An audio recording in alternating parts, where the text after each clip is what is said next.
आठ परीक्षित का अनशन व्रत और सुखदेव जी का आगमन।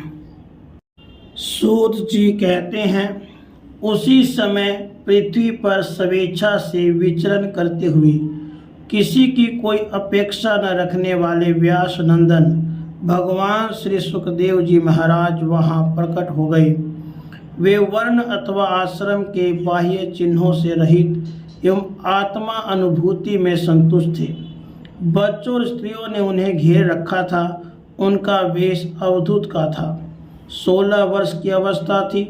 चरण, हाथ, जंघा, भुजाएं, कंधे, कपोल और अन्य सब अंग अत्यंत सुकुमार थे।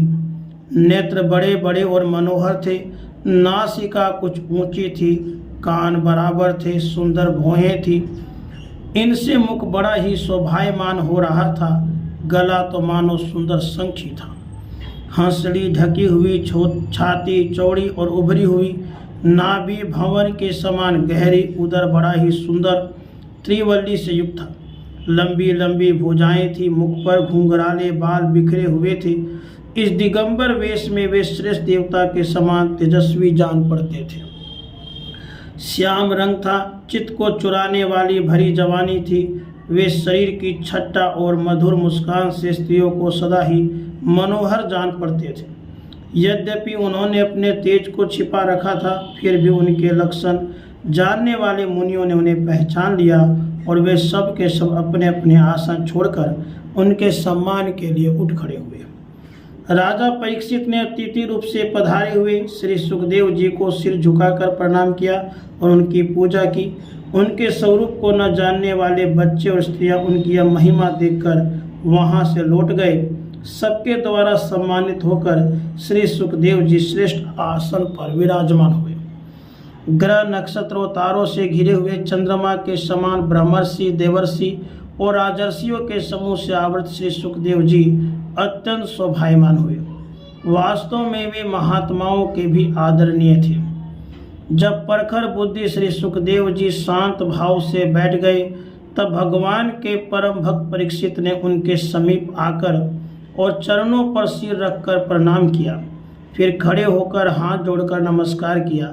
उसके पश्चात बड़ी मधुर वाणी से उनसे पूछा। परीक्षित ने कहा, हे भगवान, आप आज आए हैं। हम बड़े भागी हुए, क्योंकि अपराधी क्षत्रिय होने पर भी हमें संत समागम का अधिकारी समझा गया। आज कृपा पूर्वक अतिथि रूप से पधार कर आपने हमें तीर्थ के तुल्य पवित्र बना दिया। आप जैसे महात्माओं के स्मरण मात्र से ही गृहस्थों के घर तत्काल पवित्र हो जाते हैं। फिर दर्शन, स्पर्शपात, प्रक्षालन और आसन दान आदि का सुअवसर मिलने पर तो कहना ही क्या है। महायोगिन, जैसे भगवान विष्णु के सामने दैत्य लोग नहीं ठहरते, वैसे ही आपकी सन्निधि से बड़े बड़े पाप भी तुरंत नष्ट हो जाते हैं।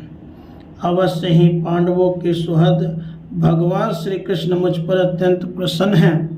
उन्होंने अपने फुफेरे भाइयों की प्रसन्नता के लिए उन्हीं के कुल में उत्पन्न हुए मेरे साथ भी अपनेपन का व्यवहार किया है। भगवान श्री कृष्ण की कृपा न होती तो आप सरीखे एकांत वनवासी अव्यक्त गति परम सिद्ध पुरुष स्वयं पधार कर इस मृत्यु के समय हम जैसे प्राकृत मनुष्यों को क्यों दर्शन देते। आप योगियों के परम गुरु हैं, इसलिए मैं आपसे परम सिद्धि के स्वरूप और साधन के संबंध में प्रश्न कर रहा हूँ। जो पुरुष सर्वथा मरणासन है, उसको क्या करना चाहिए।